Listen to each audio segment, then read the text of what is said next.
Hi guys, Master Indigo here and welcome back to Payday 3. I was hoping the second full Payday 3 video would be a positive video, but we are talking about, once again, negative things. Payday 3 needs work. A lot of work.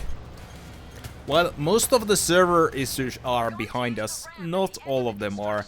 I'm able to matchmake fine, but my ping keeps going up to over 200, sometimes even over 400, which is unheard of in other games. Just something is still wrong with the servers, but at least I'm able to matchmake, but that might not be the case for everybody.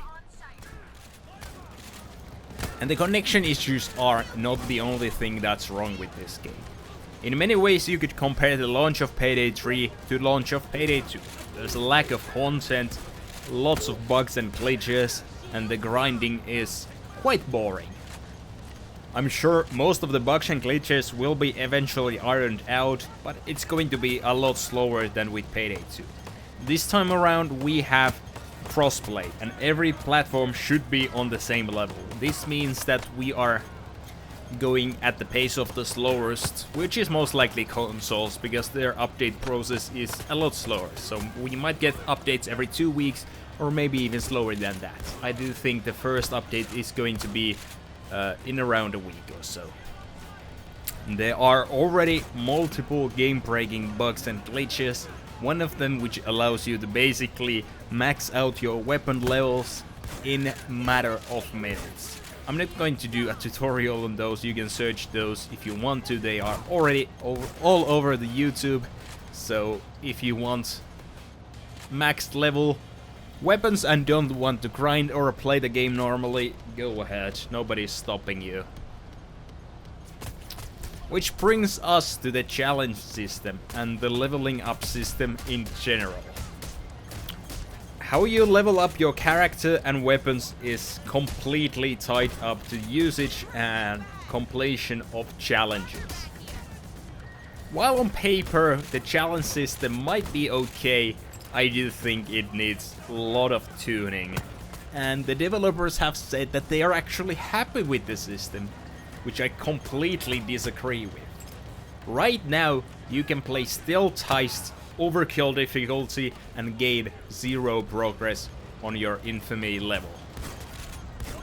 Because everything is tied up to challenges, and challenges are mostly kill enemies, shoot weapons, and that's not something you do a lot in stealth. Just completing a heist nets you 0 experience. I think this is a fair bit of misjudgment from Starbreeze and should be reconsidered as soon as possible. Right now people are just grinding weapon kills in a bathroom and leveling up their weapons that way instead of playing the game normally. That's not fun.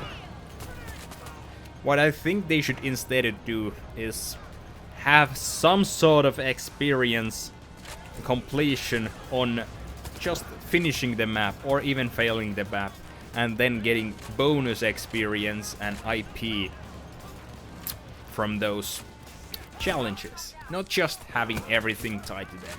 I do think it's way too restrictive.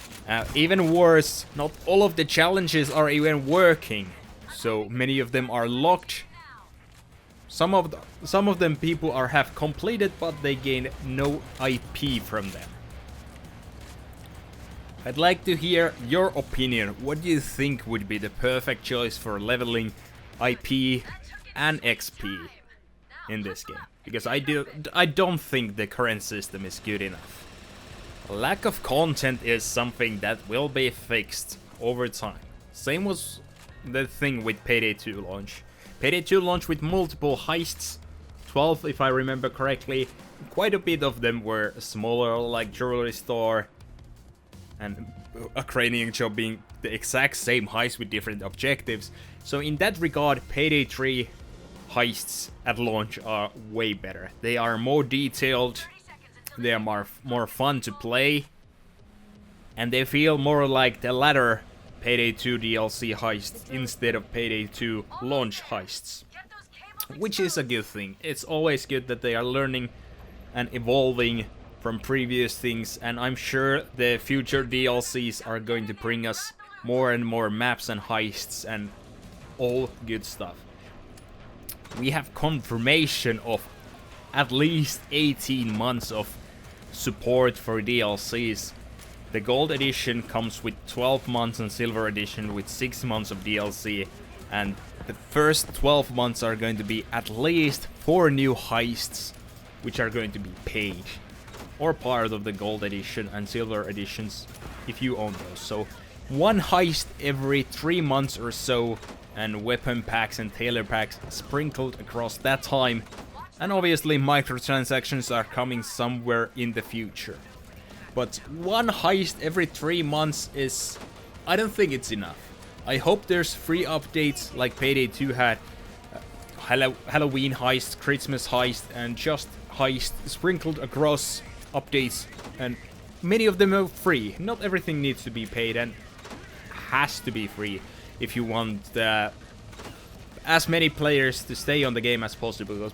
Because 8 maps is not going to keep people playing this over and over again. We, the community, want and need more. Payday 2 got additional heists quite soon after the launch. First we got Diamond Store, which is quite similar to Jewelry Store from Payday 2 launch, just a little bit bigger. And after that we got Armored Transport DLC during the first few months.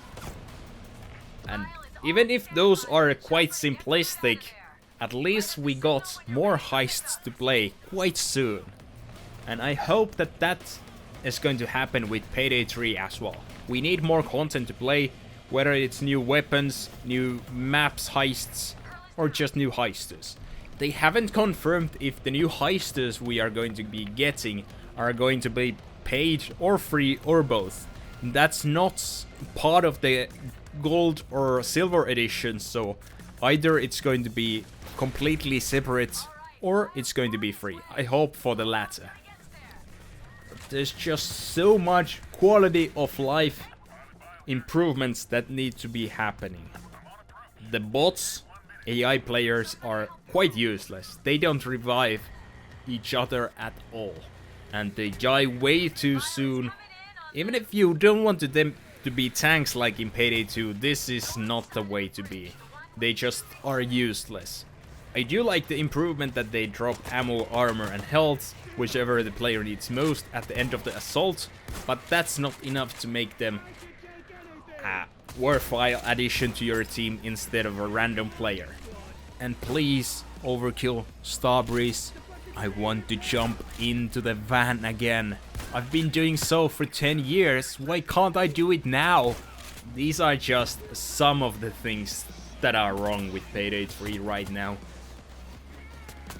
I'm sure there's a huge list of things I didn't talk about today, but, well, I might make a separate video about that, but I do hope the next video is going to be the positive things about Payday 2. No, sorry, Payday 3. Because the gameplay itself is really good in this game. Just wish all the issues are soon behind us. Hope you guys are all having a good day. I'll see you next time. Master Indigo, signing out.